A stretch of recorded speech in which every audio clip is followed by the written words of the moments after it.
Hi, this is Paula from Replicon. Today I'm going to give you a demonstration on editing data using the Replicon Import Add-in, also known as RIA.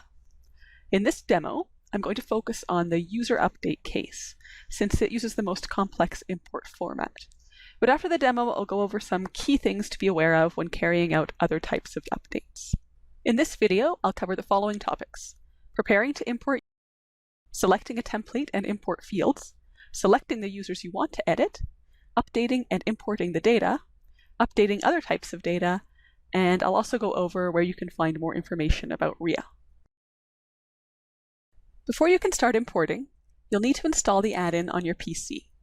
To install RIA, go to https://ria.replicon.com and follow the directions you find there. To update data, obviously you must first have data set up in Replicon. In this demo, I plan to update the employee type and activities fields for all users in a certain department in my Replicon instance.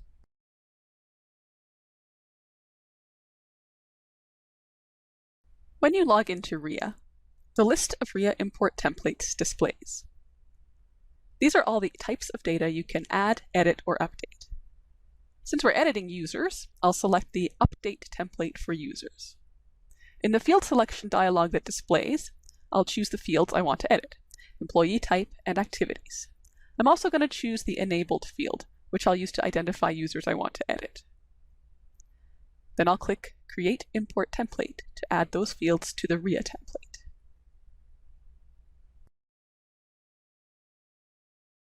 When updating users, once you've created your template, you'll see this dialog box display, asking if you want to load basic user information. Typically, you'd select Yes from this dialog. The Yes option auto-populates the template with data and lets you choose which data to edit, so it's usually the simpler option. Alternatively, you could choose No, and you'd be given a blank template where you'd have to enter data manually. Why would you want to do that, you may ask? Well, one reason might be that you're only updating 1 or 2 users, or that you have your changes saved in another spreadsheet. But for this demo, we'll choose Yes. This causes RIA to automatically populate your template with user identifier fields, appended with the word identifier. Note that you don't make the actual updates using these identifier fields. These are special fields you can use to sort and filter by, to help you find the users whose properties you want to edit. So I'm going to do just that. I'll click the header for the department identifier field and filter out all but the sales department, since I'm only planning to update properties for sales team members. Once my data is filtered, I need to tell RIA that these are the rows I want to update. I do that by entering Yes for each row in the Edit column of the template. Note that you don't have to filter before marking rows Yes. So now you have the specific users and fields you want to edit selected in your import template. Now it's time to update the values. To make this easier, RIA populates the template with the current values for the fields you plan to edit. You just have to click the Get Data from Replicon button. You'll see this warning dialog display. Select Yes if you want to get existing data for all users marked with a Yes. Note that this will overwrite any edits you might have made. If you've made edits you don't want overwritten, click No. In this case, we haven't made any edits, so I'll click the Yes button.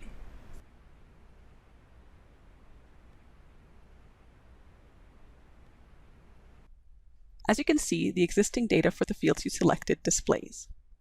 Clicking Get Data will also sort the rows, with the Yes rows displaying at the top of the template. Now you can edit the existing data values as desired. The fields will turn yellow when you make a change. In this case, I'm choosing only to update enabled users. I included the enabled field so I could identify those users, since RIA automatically populates the template with all users, not just enabled ones. Note that if you leave a field blank when updating, the existing value will be deleted, providing it isn't a required field in Replicon.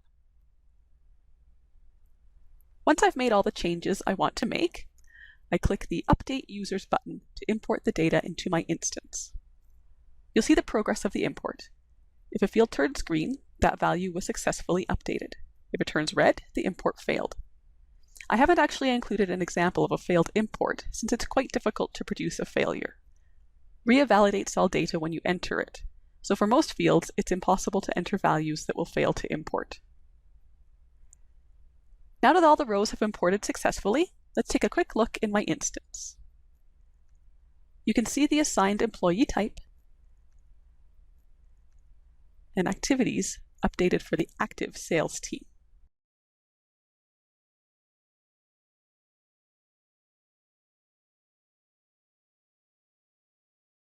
Besides users, you can also use RIA to update project data, along with certain other types of data.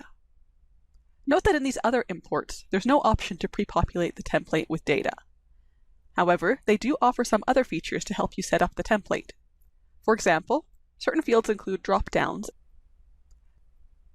and links that present all valid values already set up in your instance. You can also double-click most fields to search for valid values. Note that this searches from the beginning of a string only, so you have to know how the field value you're looking for begins. On some of the project import templates, it may seem confusing that the department name and resource placeholder fields are required in addition to the username. These fields represent the three types of project team members: users, departments, or placeholders, and you're actually only required to include one of the three in an import. For more information on RIA, refer to https://ria.replicon.com. This page includes links to additional videos and to help topics about using RIA. Or you can always contact Replicon support if you have further questions. They'd be happy to help. That's all from me for now. Thanks for your time.